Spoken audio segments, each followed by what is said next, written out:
I think before we start, we're all Chelsea fans here. We all have our own opinions. We all have our own feelings towards what's been going on, and we'll just have to respect and agree to disagree with whatever we say. I think that should be stressed. Except for you and me, Collins. Yeah, no, you can fuck right off, Matt. Yeah, exactly. I think it's only fitting to start this episode off just with a big, deep sigh, because, oh man.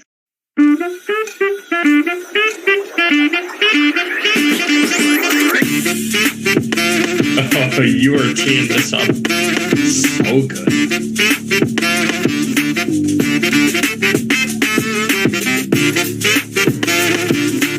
Enzo, to me, looks like a more agile, basically a young Chess Fabregas.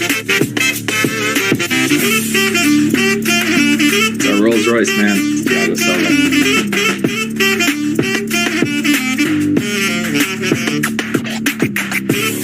Messi is the Jorginho of international football. That was a dumb take.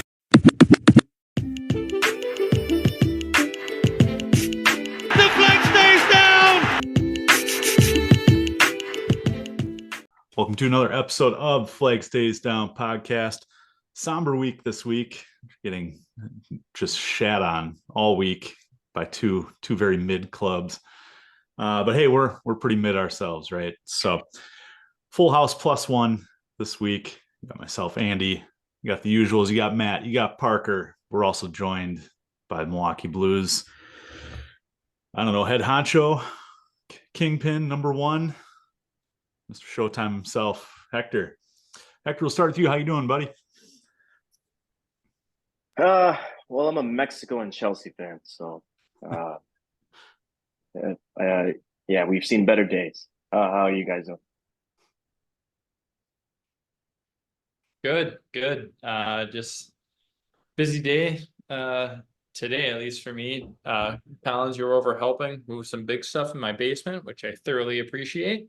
Because we got flooring is the next big step in this adventure. So I had to move a bunch of stuff out of the main area where all the flooring is going to be going. So, bed, fridge, freezer, all the fun stuff. So just been doing a lot of that today. Just got done making 2 meals. So one for my wife for work and another one for us for dinner. So did that, put the little guy I think is starting to go to bed. So just a lot going on. So it's good to stay distracted when you have to watch what we put ourselves through on a weekly basis. So Parks, how are you? Feels like last year. Everyone's just kind of coming in on that low note, right? Weekend was good. Unfortunately, I was supposed to have a buddy come visit all weekend and got COVID, and so he couldn't make the trip in. So had some stuff planned, didn't work out. So we pivoted for the majority of the weekend. But the highlight was my wife and I went to see Chris Stefano, stand-up comedian. And what was cool was we got to see him in Minneapolis like last October, and it was the same tour. It was the same same material, but from last October to this December, the material has changed drastically. So there was only like 1 or 2 bits from the old set that kind of made it through to this set.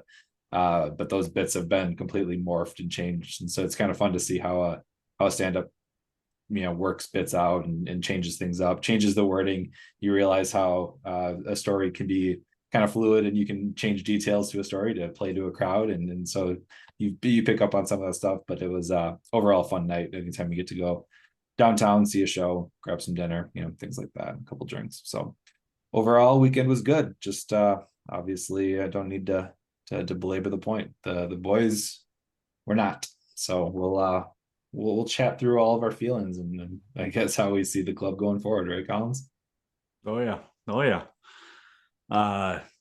Yeah, no, I will say, outside of 2 shitty matches, I was pretty much off of X, except for coordinating with Hector today, and that was, oh man, freeing. I haven't done that after a match in a long time, but man, it's sick of a lot of people's bullshit, but it is what it is. And we get to talk ours. So let's get into that. So we drop a stinker at Old Trafford. The 2-1 scoreline does not reflect how that match went.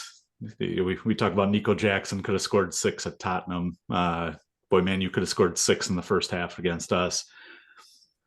And then, oh boy, today, what do we have? 95% possession, and still end up losing 2-0 away to Everton. So not a great start to December, but it never is at this club. So with that all being said, what are your guys' first? Parker, we'll start with you. What first impression from the week that was in Chelsea? Yeah, so first impression is obviously down. I didn't watch the United match. It's midweek in my busy week for work season, so tough to pull off the midweek matches. I'm happy I didn't get a chance to watch it just from the sounds of it. And that one, you guys will chat about it, but it just sounds like everything was in shambles that match. It just seemed like our midfield you gave the ball away, lots of turnovers, bad defense. And yeah, it seemed like United dominated it. And I guess what really kind of ticked me off were some of the post-match comments on that one. Pochettino, the boys gave everything. That's like the quickest way to piss off a fan base. That's heard that from the past 4 managers. And then Reece James coming out and saying like they're a fantastic team, whatever.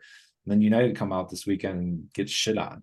It's like, don't compliment a team that beat the shit out of you and call them a great team when they're not. I mean, United has been all over the place too. I mean, their record is well documented, just like ours.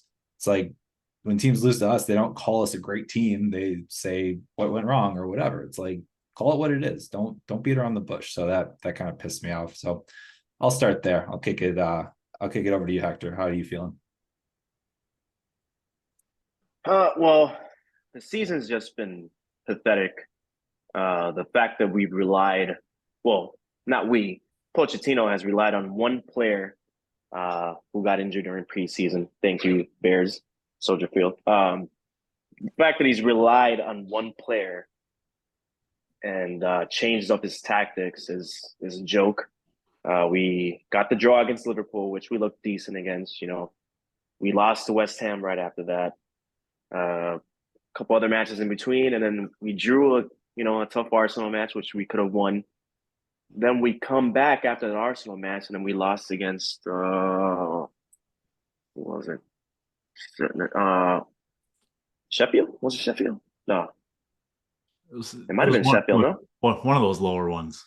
Brentford? Yeah. Yeah. Brentford. Yeah. There you go. Boom. Yeah, we drew Arsenal, which, I'm not gonna lie, I was at the pub and I was like, you know what, we could actually turn this around. And then we drop a stinker against Brentford. And then we play a weak Tottenham, 9-man Tottenham, and people were boasting about a 4-1 win against those guys. We barely scraped a 4-1 win against a 9-man team. And just kept on going. The Brighton match, people were excited again. I don't know why. It was a B team Brighton, and we barely beat them 3-2. Silly Conor Gallagher, sending off in that match. Then we drop a stinger against Man U, which I didn't watch fully. I was kind of just glancing at it. But what I did see is Mudryk costing us 4 chances. Well, 3 chances. He converted 1 to an assist. And then, today was just a joke against Everton. My thing is, the lineup was good for what it was, but the tactics are not there. I think there was a photo on Twitter, I still call it Twitter, of Poch's, I don't know, he had a sheet of paper, all managers have their little formation papers, and all you see are some lines like on the wings, like get the ball on the wings and just do something with it, which is what I, see happening on the pitch. We just pass the ball on the wings. Mudryk runs at the defenders, and sometimes it works out, sometimes it doesn't. Which, today I feel like he put on a decent performance, but we need to be asking more of these players. Sanchez, I feel like he was unlucky today.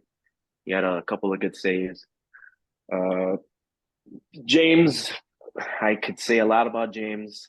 People would come from my head if they were to hear what I think about him at this very moment. Shill was, solid. Colwell came on for, what was it, the second half? First? Can't remember. No, that was the first, no? Yeah, first half. I Yep. can't. First half, all right. Cucurella being caught out so many times on the left back. Disasi, he looks shaky. Not surprising. And then we have our midfield, which honestly just seemed like it was non-existent. I am still not a believer in Enzo Fernandez. I just don't see, like, the stats obviously are always going to show good things. Like, oh, somebody makes a good pass, it's going to show on stats. But I still don't see what 10 million is, being shown on the pitch. So yeah, I'm not that happy with that. Broja, unlucky. I feel like he just couldn't get the ball that much. But like I said, the midfield was barely, there. Modric had a couple good runs towards the defenders. He finally, we kept on trying long shots against Pickford, which I feel like he's just too good to be beaten by long shots. So what I wanted to see was, the wingers kind of get into the box and put one in the middle, which Modric did a couple times. And we looked dangerous, but we just didn't do much with it. Palmer looked good. I like him as a cam, but yeah, no, we're in shambles. It's looking bad. What are you guys' thoughts? Yeah, I know Matt and I had a little bit of a Broja debate in our group chat today. And yeah, he didn't get a lot of touches, but I don't think he did a lot to deserve a lot of touches. He wasn't making those runs. And I know Nico Jackson deserves his fair bit of criticism not being able to put the ball away. But Nico Jackson creates opportunities. He creates chances for himself. He makes runs behind defenders. He, will drift out wide when necessary. Broyo, every time I looked at him, was standing consistently in a group of 3 defenders and just standing there. Not making any runs, not moving around. And I know it's 2 different players. They don't have to play the exact same way, but Broya did not do anything to have people find him. Mudryk had all those crosses into the box, low, high, whatever. I think Broya connected on one of them. Broya was in the area of one of them.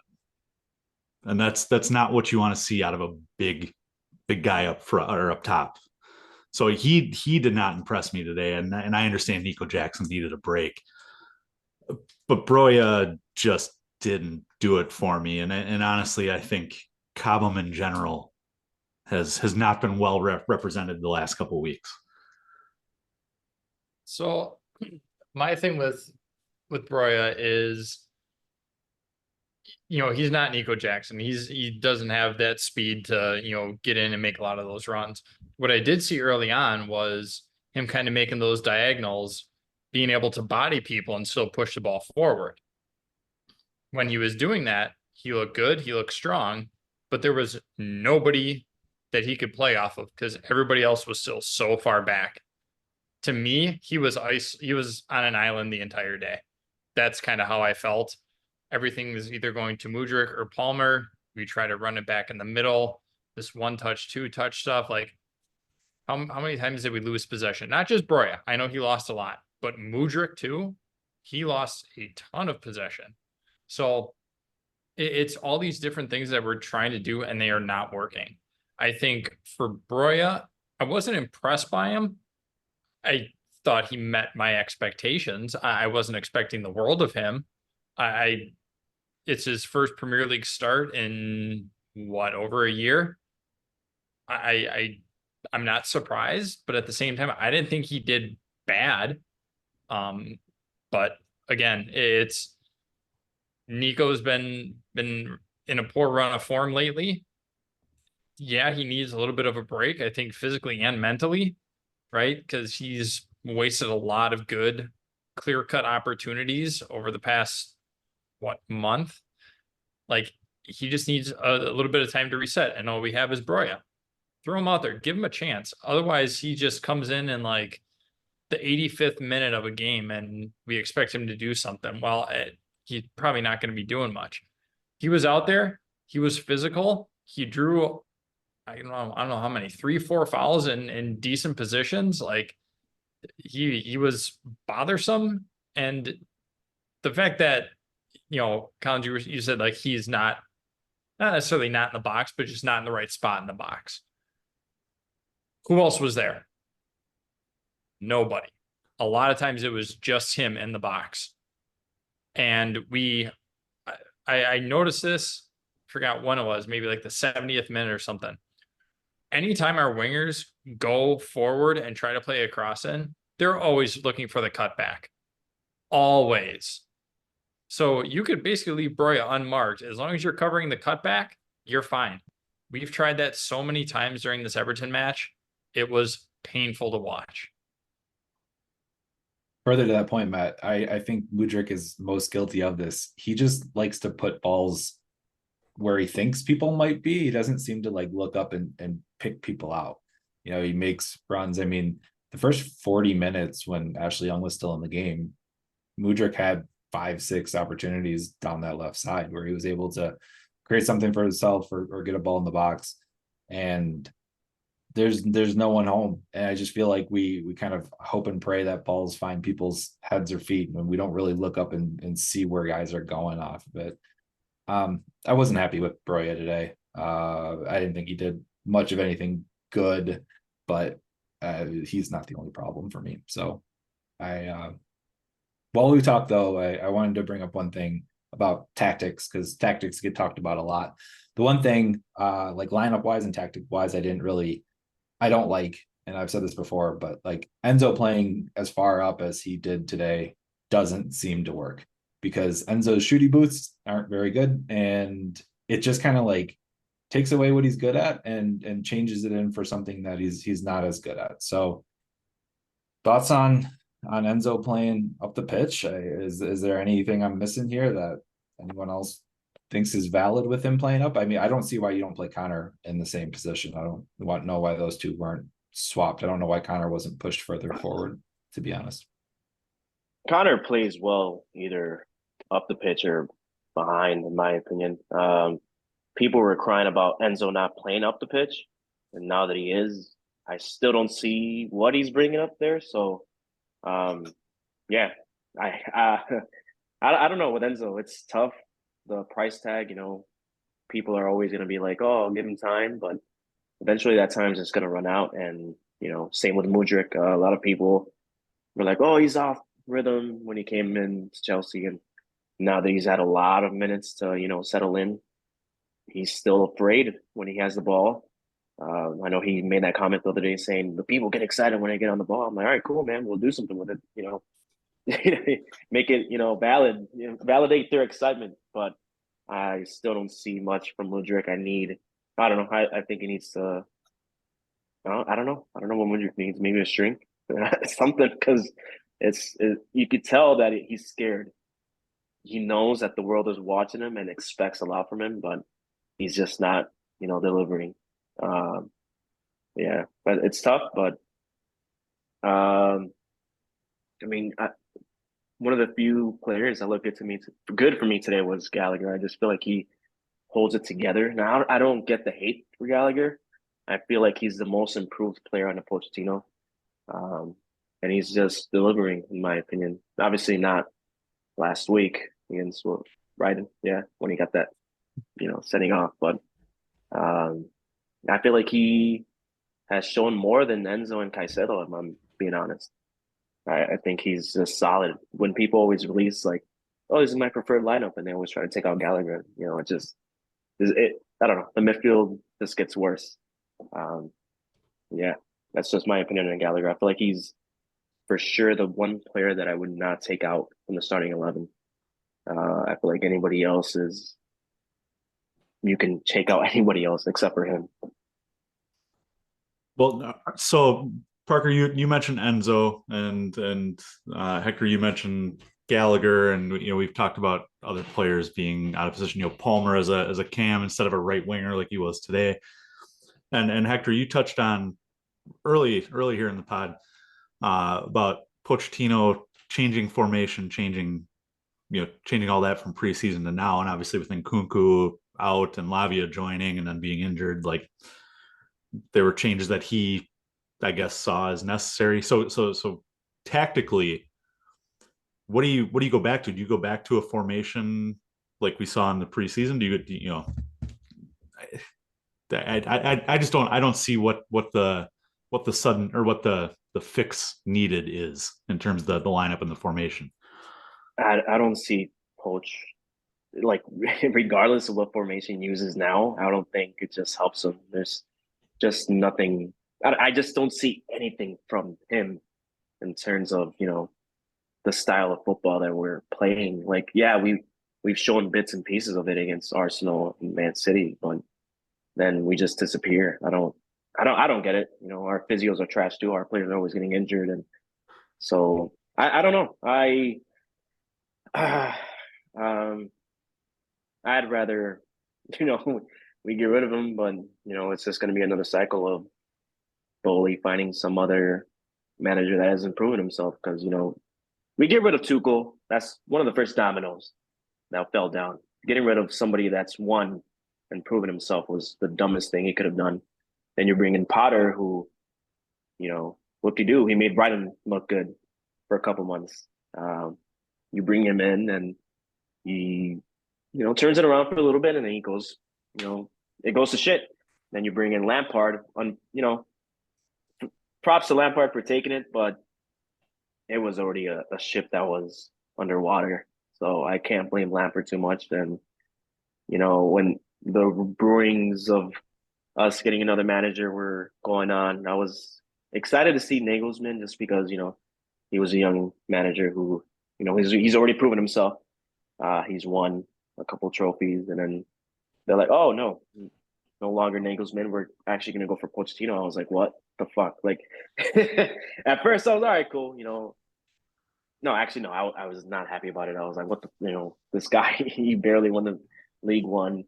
But then I just had to accept it. I was like, you know what? All right, this guy took Tottenham to the Champions League final, which is a fucking trophy in itself. We got to give it to him.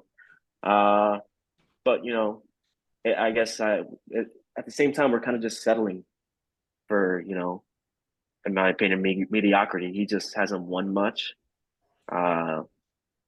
And I don't know. I have my opinions on who I would have preferred to come on, but yeah, I don't know. It's tough. I just don't see his tactics. I don't see the style of football that we're supposed to be playing, and I don't see how it turns around even with Nkunku coming back, in my opinion. What about you guys, Matt, Parker? What do any what change needs to be made? Lineup, tactics, manager. What needs to be done to, I don't know, do something, be competitive? Physio is number one for me. Get everybody healthy. Feel like this is like the 5th season in a row where we have a legitimate reason to say, yeah, we're hampered with a bunch of injuries. Something's got to be different, and I don't know if it's. I know Pochettino has pretty intense trainings, at least from when he was over at Tottenham, and that was the whole thing. Like, can Spurs essentially ride out an entire year because his training was so intense. So I don't know if it's that. Either way, physio. The other thing is, I think we have to figure out the midfield. For whatever reason, it seems like that trio just doesn't know who's supposed to play what role. I mean, Caicedo, yeah, but even late today, he was up in the attack. Like, okay, so then dropping back, who's going to be back there, things like that. Like, It's just really weird. There's I get the idea probably behind it is they're supposed to flow where, you know, one can go do their thing and the others fall back into their positions and go on and so forth. It doesn't seem like that. It seems like all three are just kind of playing their own little game and whatever happens, happens. So I think that trio needs to really figure out what's going on, or Pochettino needs to figure out what needs to happen and set clear defined roles for each player. Because right now it just seems like chaotic and no structure. My idea to fix Chelsea quick and easy, besides getting everyone healthy, because I have no control over that. And this doesn't work I think if Reece is hurt, this doesn't work as well. But so I'll preface by saying that. But I think we go to 5 at the back with wing backs. So 3 center backs, which we have. We've got center backs that can play between Colwell, Silva, Badiashile, Disasi. We've got center backs that can play. You got Cucurella and James who can play wing back. And then, you know, if you look at just how we lined up today and just tweak off of that, you still got Mudryk, you still got Palmer or Raheem Sterling. And then you shoot our striker who did nothing, and our other striker who's done effectively nothing. He played at the false 9. Because we're not creating this formation would help create goals, and we're not creating goals with it. So we might as well hunker down defensively and bomb down flanks, which I don't love, but at least I think it helps create more goals. When Reece James is putting balls into dangerous positions, I think we're better. So lightening up his defensive duties to allow him to go more forward, I think helps unlock our best player and helps alleviate. I mean, getting rid of Broya. I mean, Collins, you said it on Twitter. It's like we were playing with 10 men for a lot of today because of Broya, and we've saw it with Kai Havertz, and we've seen it with Nico Jackson. Just our striker just isn't doing enough to warrant being out there. So get rid of him, put more people on defense to allow our wing backs to kind of do what they do. So that would be at least a viable option without completely blowing up what we have already, to help unlock some things. I mean, I think it's worth a shot at this point. It's something that we did in preseason. I think Nkunku can play that false 9. I think Cole Palmer can play that false 9. And then Raheem Sterling and Mudryk can play those wingers. I think we got some of the personnel right for those roles. I even wouldn't mind seeing in that system, I wouldn't mind seeing Nico on a wing where he's not just like an isolated striker, but he gets the ball to his feet a little bit more. He gets to run a little bit more.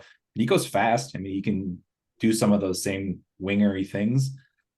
I don't know. At this point, I don't see the harm in trying it, just because what we're trying ain't working. And I don't know if anyone else has any other ideas, but that's mine. Yeah, I don't know about a false 9, but defensively, I agree, needs to be shored up.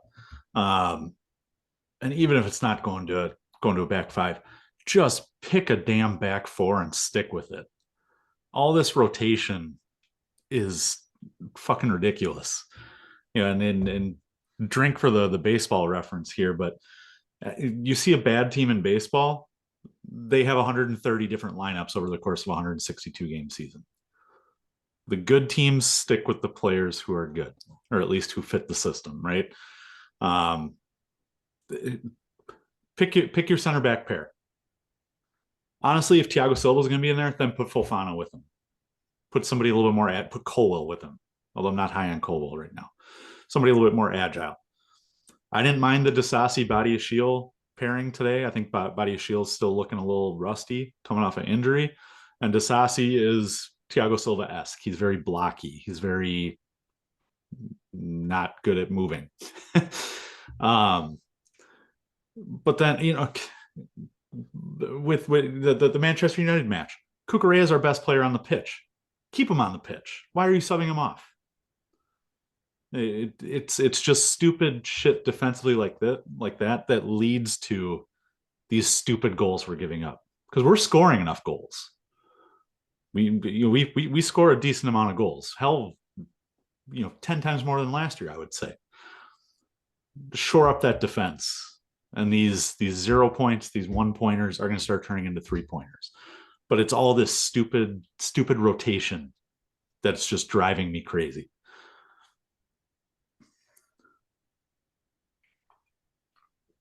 I'm not even sure with rotation as opposed to just red card suspensions and people getting injured all the time. Like you have to plug and play. Like that's it's kind of the nature of where things are at right now. Like last week, we didn't have, or I forgot what game was. I don't even think Kukurea started the Man U game, right? He did. We So subbed him off he at didn't half play. for Reece James. Oh, like I thought that they weren't playing because they got red cards against, or somebody was, I forgot what game it was, but That anyway. was the Brighton game. Yeah, thank you.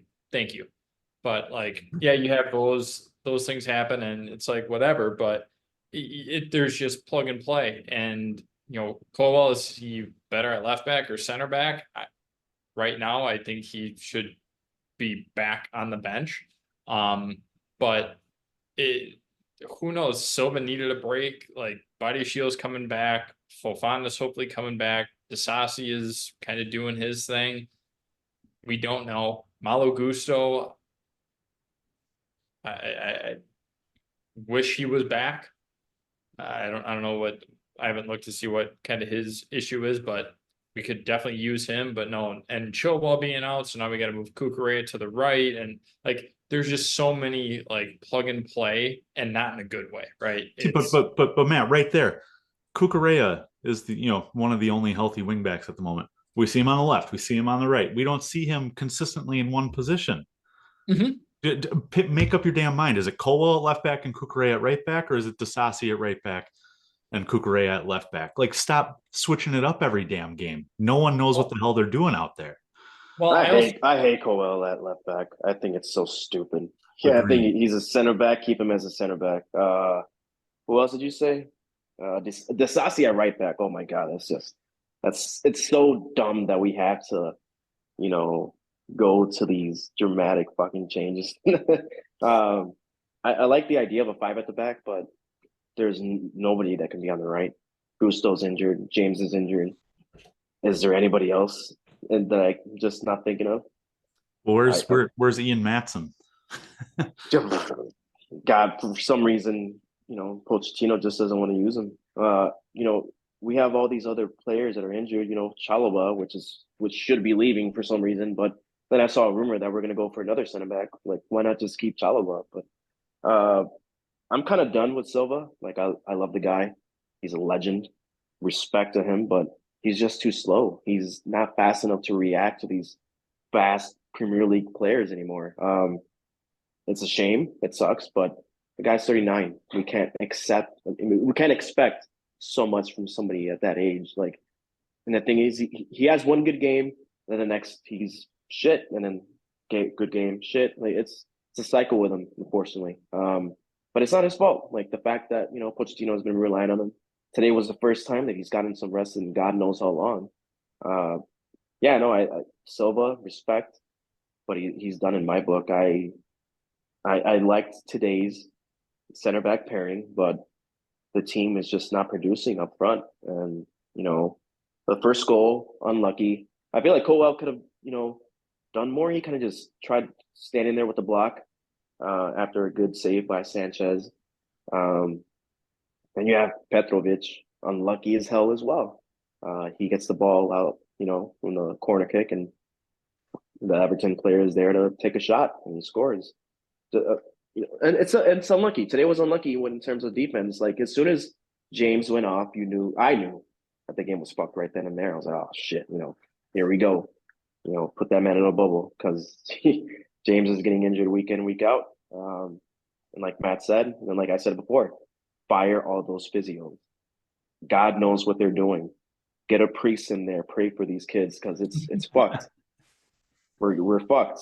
We have Nico Jackson, who I expected to moonwalk all over these bastards, and he's over here trying to talk to Astrid Wet on Instagram or whatever the fuck it was, and it's a shame because I feel like Nico Jackson is the biggest lie so far. Like, forget Enzo, like I said, all those other guys. I expected Nico Jackson to come in here and score some goals, and he's too afraid to pull the trigger. When he's supposed to shoot, he doesn't shoot. When he is supposed to shoot, he passes it to the wing, and Yeah, I'm done with Nico. Broja unlucky, but I say we go for Osimhen. I feel like, I mean, I don't know who else. I would have loved Mitrovic, but he went to Saudi Arabia. Um, yeah, no, I mean, if you're spending 700 million on Otani, you gotta spend some money over here too, Foley. So, uh, uh, yeah, get a new striker in, get another right back because our right backs keep getting injured. I would get another left back. Chilwell's, you know, over in LA. Cucurella, he can only do so much. Uh, I don't know. I don't know. We'll see. I am on the poach out wagon right now. I'm not gonna lie to you, but I'm not gonna cry about it too much. I definitely do enough on Twitter when I'm already drinking. So, um, yeah, I don't know. The thing is with Chelsea and the thing, I started supporting once we signed Mourinho. I was a kid. I was all right, cool. This club looks cool, and I've been conditioned to seeing a bad manager get fired, and then we bring in another manager, and then he wins trophies, and then he gets fired for having a shit season the season after. So, unfortunately, I've been conditioned to that as a kid. Um, I know Andrew's on the fence, and he told me that Parker and Matthew, you both are poaching still. You guys want to believe in the process. But I asked you guys, I'll start with Andrew because you're on the fence. Who would, if we were to fire Pochettino, who would you bring in? Oh, geez. Free agent managers, there's no one. There's no one out there right now. And it's because no one has sacked anyone so far. Yeah, there is. There is one guy. Oh, I'll let you think about it. If you're gonna say Bob Bradley, I'm gonna slap you. Who the fuck is that guy? Graham Potter, dude. Yeah, fuck you, Grandpa. Man, it wouldn't happen because I think he's entrenched there. But I like Sean Dyche, and he's not a top 6 manager, but I feel like he's somebody. He's like a the hell's his name? Like Neil Warnock, like back in the day, you'd like bring in if you wanted to right the ship. You wanted to avoid relegation, you brought in Neil Warnock. Like Sam. Yeah, Big Sam. Thank you, Sam Allardyce.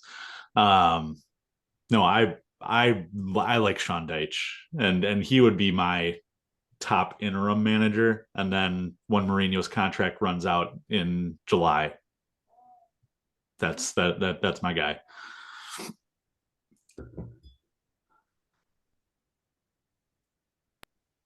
Parker, Matt, anybody comes to mind or no? I mean, I'll say one that I'm half kidding about. The only person I know that you could bring in that would be proper Chelsea is Emma Hayes. Like we joked about it when so we joked about it when a lot of the managerial talk was going on, and I mean I've heard her speeches, and she bleeds the club, man. She's all Chelsea, and so I don't know exactly how that would work, but I mean I think it'd be great. I think there's someone that's proven, who knows Chelsea, knows Stamford Bridge, knows the process. I know she's now the U.S. women's coach, which I think is like the steal of the century for our U.S. women. Just getting her in the process there. So after a disappointing World Cup, but yeah, I don't think Poch should be sacked. I think there's a lot of finger pointing going on and a lot of blame to pass, and he deserves some. Obviously, he'll always get some because he is the man in charge, and he is tasked with one thing, which is win. And you're judged on how well you do at that. I understand that. I just don't think that there's anyone out there that can do a better job. And I think you need to see processes play out longer than 9 months. I think it's unfair to bring someone in and expect instant success with anyone. I don't think anyone can do that at this stage. City might be the only team out there that can change managers and not have a hiccup or a downturn. But aside from them, I don't see anyone else in the Premier League that can be in trouble, sack their manager out of trouble, and then bring someone in to fix it in 6 months, 9 months. It just doesn't work that way anymore. Which is completely different from how we grew up, Hector. To your point, I mean, we grew up in a system that it was the system, it was the way that things were done. It wasn't just Chelsea. It was pretty much everybody except for everyone except for United and Arsenal, who had the long-standing managers back when we were watching in 2010 and whatnot. So everyone else blew through managers and got success for it. They got the new manager bump. I don't believe in that anymore. I don't know if I have anybody in mind, actually, like trying to think of if anybody would be available. I think we all know the answer right now is probably no. I don't know. I've always liked the idea of having Simeone at Chelsea. Just strict, hard nose, like kind of that smash mouth football. I like it. I think it'd be fun. Worst case scenario, it's entertaining. I mean, we're already getting enough red cards to be a Simeone team, so we kind of have that makeup already. But I think it'd be interesting to see how that would play out. I know prying him away from Atletico would probably be damn near impossible, but yeah, I think that'd be very intriguing to see him in charge of Chelsea. All right, I want to give. I know I said poach out on Twitter earlier today because I'm tired. But I am willing to give him. All right, now his excuse is signings. He's we need more signings. So give him his signings in January. If he doesn't turn it around after that, there's one guy that I would absolutely love to see back.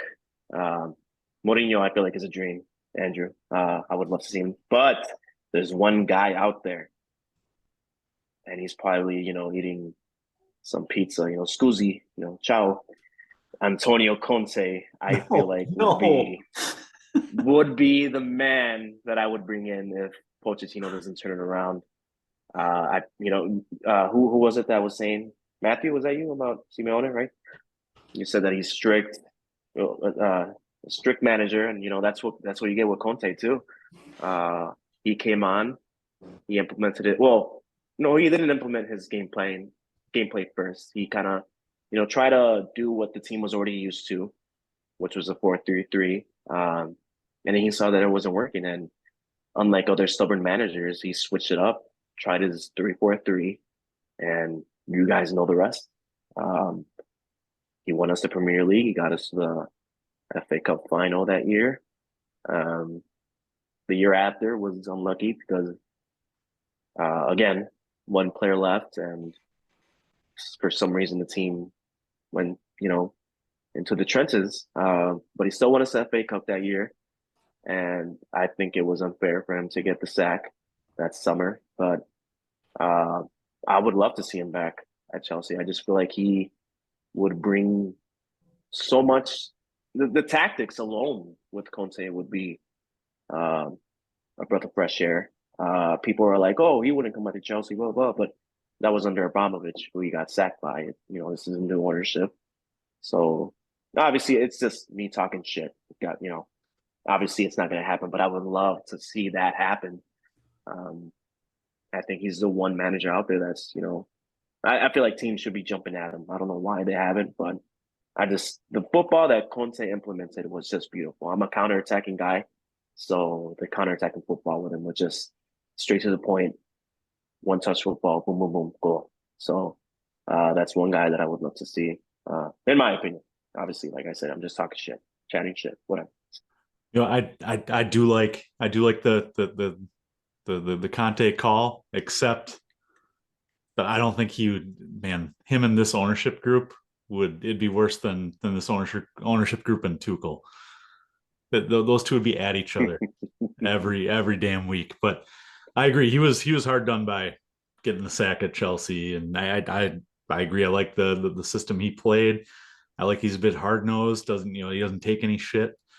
But man, no, this ownership group seems to want, I don't want to say pushovers, because I still respect Pochettino a little bit, but they like people who what's the word they collaborate. Collaborate's the word they use. They like people to collaborate, and Conte is anti-collaboration if I remember correctly.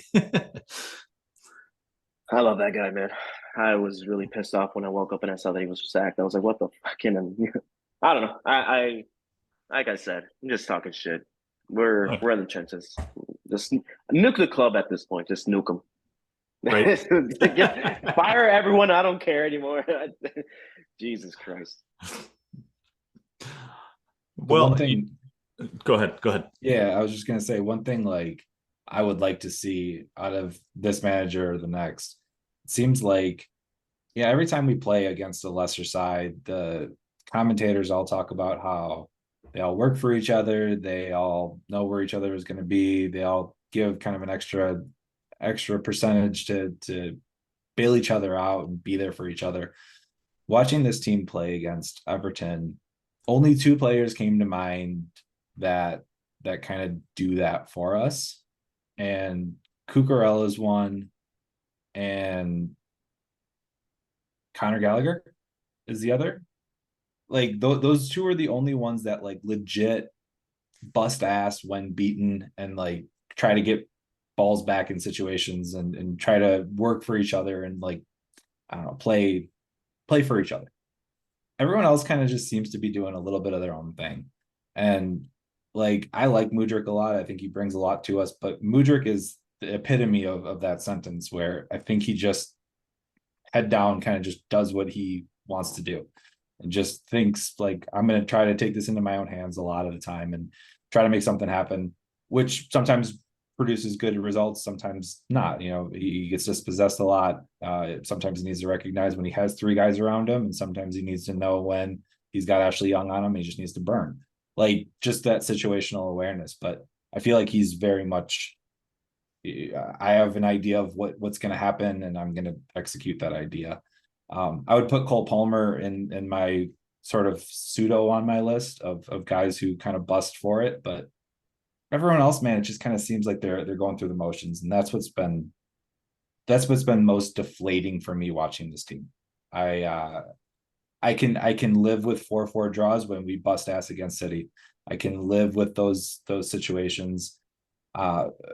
We're not expecting to see wins every week. We want to see improvement, and we want to see effort, and we want to see people go out there and give a shit. And that's where the bar is for us as a club right now, which sucks.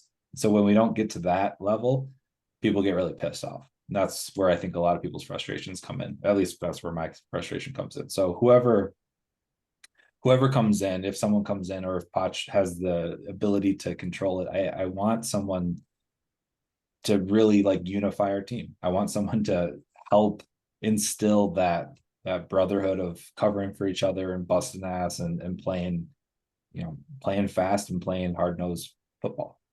Like, I don't want a team full of Conor Gallaghers, but I kind of want a team full of Conor Gallaghers. Like, I think we would be more successful if we had a team full of people who really busted ass.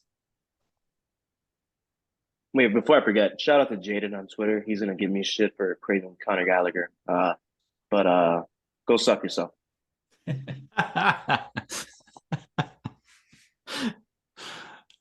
right. Well, let's while we're on the topic of Poch and changing managers, I feel like on this pod tonight we've got a good representation of Chelsea fan base, right?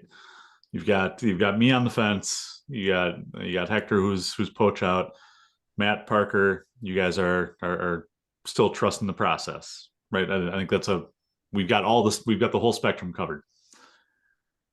I mean, I'm Poch out, but I'm willing to give him a couple more months, but just give me some time with him in a room. Let me just go talk to him. I'll figure it out.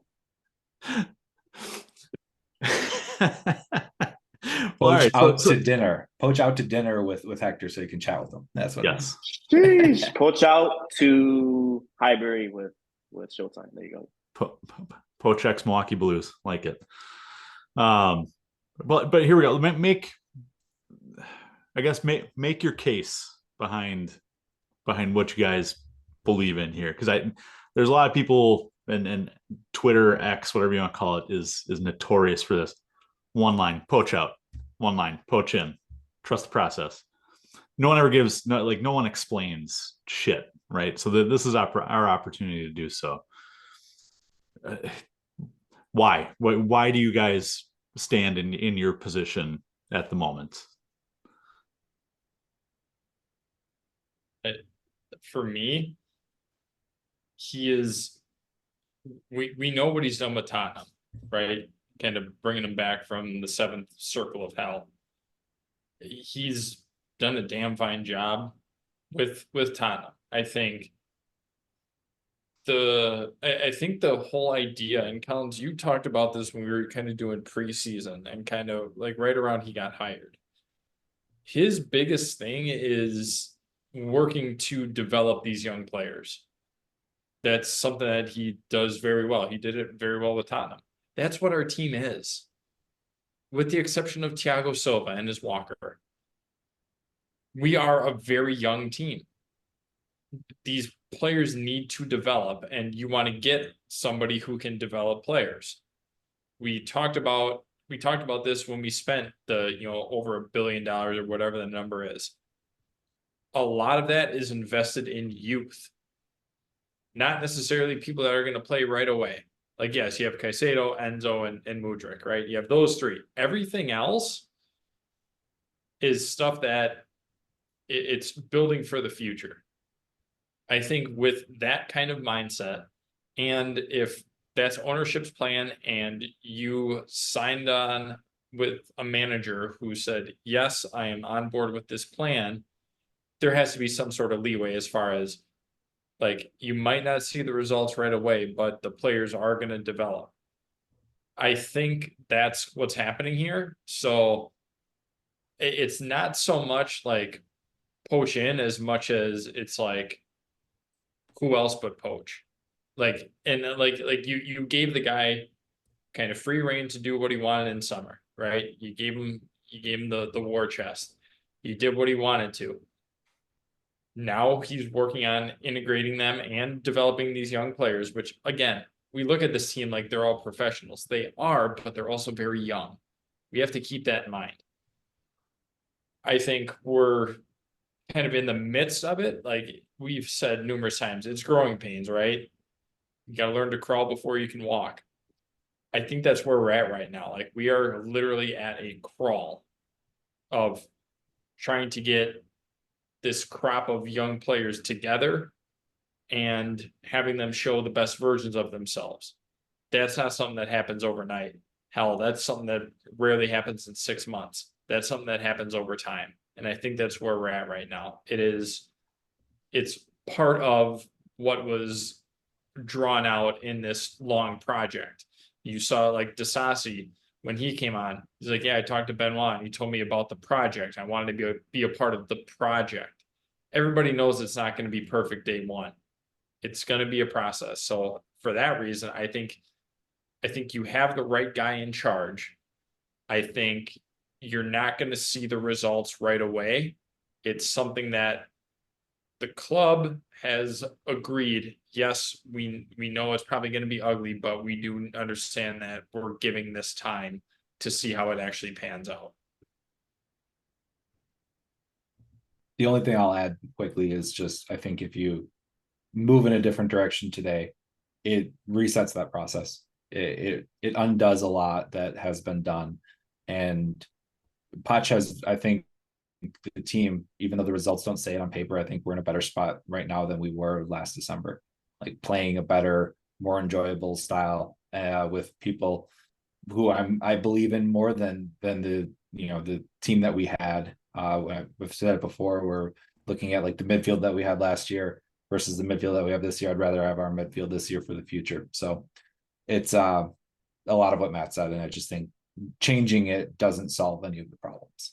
It really doesn't. It exacerbates problems. It creates more problems too. It doesn't fix it. It just delays sort of that the ability to move forward. And Hector, even though you're taking Poach out for a drink and out for dinner and giving him a little bit more time. Yeah, no. Like I said, I talk a lot of shit. I'm a troll, really. But realistically speaking, I want to give him until the end of the season. As long as he shows something, just show me something consistently, though. Don't show me one game and then the next week, God knows what the hell you're doing. Hot take. I don't know if I want to say this. I don't know if we're playing better football than we were last season. I just feel like we've added a couple more players that are just, showing more on the pitch. I feel like it's on par with what Potter had last season, in my opinion. It's a lot of the same things. We have a couple of good players, and then we have strikers that can't finish for nothing. But I mean, like I said, just give him until the end of the season, and go from there. If Boley feels like it's going to work out, then cool. Maybe he doesn't, then I'm certain he would probably, get rid of him. Maybe he got rid of Potter. I feel like he'll get rid of Poach, but I feel like he's just going to give Poach more time. Potter, I feel like was given way too much time. I feel like that ship was sinking bad, and Potter was just there. The guy looked like he had aged 20 plus years by the end of his tenure. So yeah, I want to give Poach more time for sure. And like I said, give him his signings in January. If he doesn't show more by May, then I don't see why they would keep him. But we'll see. We can only pray for this club. We're gonna have some prayers at the Highbury, maybe buy some Chelsea candles, with a cuckoo on him, especially because he's the one guy that Poach needs. He's the missing piece apparently. So, we'll see. Yeah, we gotta give these guys some Carabao. Maybe that'll heal all their injuries. They need, God knows what they need, man. I don't know. It sucks. Like Parker said, it sucks. But at the end of the day, we should write it out. We have to write it out. But like I said, I hope we write it out until the end of the season. I feel like if we truly don't see a style of football being shown on that pitch, then I just don't see how he stays on. But like I said, we'll see. Yeah, I'm all right. I'm completely with you on that. I think end of the season is definitely a good target point to reevaluate. We have the youngest team in the Premier League. We're playing with a U23 squad. You take Thiago Silva out, it might be a freaking U21 squad. The team they need time to develop, but they need somebody also to develop them. Matt Parker, we talked about last week, I think, adding some guys who bring a little bit of leadership, a little bit of just knowledge along with them. And I think going out and getting a striker, I like Osimhen, like Hector, you mentioned earlier. Getting another winger out there, I feel like we're stretched a little thin at winger, getting somebody who's a veteran there. And then another wing back. Ben Chilwell may never come back at this point. And Malo Gusto and Reece James seem to alternate when they're injured. So bring somebody in who's experienced there. And then we should have kept Hudson-Odoi, man. He was a winger and a wing back. Come on, man. What do you mean, no? The guy's 21 and you're over here complaining about him? Or is he 22? I think he just turned 22. What about Christian? He's versatile, man. No, fuck that guy. Don't you even dare start. Nah, you know what's, hot take, and people might come at me for this because I hate on him, but the one thing that Pulisic did was he pulled the trigger in front of goal, which is something that Mudryk can't do to save his life. So I'm gonna give Pulisic that. Fuck the U.S. men's national team, but that motherfucker, when he got the opportunity, he took advantage. Like he you could tell he wanted it, but his injuries fucked him, and yeah, like he would have a cycle: play good, injured, come back, play shit, play good. So unlucky there, but at least I saw more aggressiveness from him, where I just don't see that from Woodruff. So I'll give him that. I'll give him that. But like I said, I feel like we should have kept the door. In my opinion, that's somebody who I said, he was a winger and a wingback, and I feel like he performed pretty well at wingback. So sorry to interrupt. I just wanted to add that. No, you're good, because I think that's man, that feeds right into what I'm thinking too. Is, man, I think we chose the wrong Cobham guys to stick around. Lewis Hall would have been nice as a similar wingback kind of role. Tino Livramento at Newcastle would have been great to have right now. Instead, we're stuck with Broya putting up stinkers and Levi Colwell letting in goals and all that. But on top of that, just to finish out what I was saying, just bring in some guys with some experience, lift the under 25 embargo and start bringing in some veterans here. All right. Well, to close us out here, we got, we only have one game this week. So we're going to play a real quick round of gun to your head here. Play Sheffield at home Saturday at 9 a.m. Central. Win, loss, or draw? Parker? No, I don't know. I looked at these two games and I thought, we should be winning both of them, and then we get the performance. So I say we draw. Matt? Loss. Sheffield has that new manager bump. That new old manager bump. Yes, I like it. Hector, how about you? Sheffield 3, Chelsea 1, and our one goal is an own goal from Sheffield. If that happens, I'm Poch out. 100%. Dude, it probably will. I don't, shit. We're fucked. We're fucked. Oh my God. Yeah. No, I don't. Yeah, like Parker said, I don't know. You know what? It's either a Sheffield win or a 0-0 draw. A boring 0-0 draw. Everybody's booing at Stamford Bridge, Poch out. So I can see that. I don't see a win. I really don't. Yeah, I don't either. I'm going draw. Oh man, this pod has no faith. I like it. We do need to say some prayers for this team. We'll have a service at Highbury. Yeah, no. I'll start it up. All right, well, boys, that pushes it to the hour here. We want to thank Hector for coming on.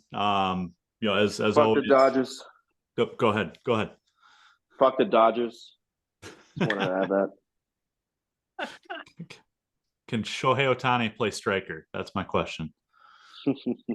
He can do everything else. Why not? All right. Well, make sure to catch Hector and the rest of the Milwaukee Blues at Highbury on match days. Make sure to catch us on social media at Flag Down Pod. Catch us anywhere. If you're listening to this podcast, obviously you know where to listen to podcasts. Just make sure to subscribe, rate, and review. So on behalf of all the Flag Down guys and the Milwaukee Blues, thank you for listening in this week.